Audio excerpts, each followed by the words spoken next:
Will soon be new rules for short-term rentals in Lexington. The Urban County Council approved the new regulations tonight. WKYT's Jessica Umbro was at tonight's council meeting, and she has the details on the changes coming for those short-term rentals. It's our top story at 11.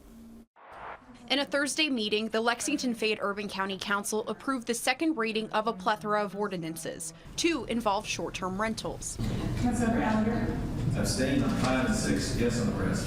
All council members other than Councilmember Chuck Ellinger voted yes. Ellinger abstained. We want to be a tourist destination, and in order to do that, we have to make sure we have the housing that can provide that, and we don't always have, especially on big events like the Breeders' Cup, Keeneland, ball games, that it gives an opportunity to have a different experience than being in a hotel room. Ellinger says he owns a short-term rental property, and he says the changes to STRs, amendments which were made during a council work session Tuesday, should have gotten more attention. I thought those were all kind of substantial changes that we probably should have addressed in a committee instead of when we did it in the work session. Changes include reducing hosted occupancy to 10 people, restricting the number of short-term rentals to 2% or less of units within 1,000 feet of residential zones, and restricting conditional use STRs from being within 600 feet from each other.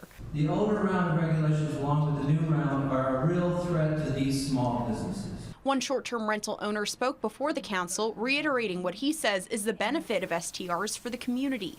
We revitalize houses.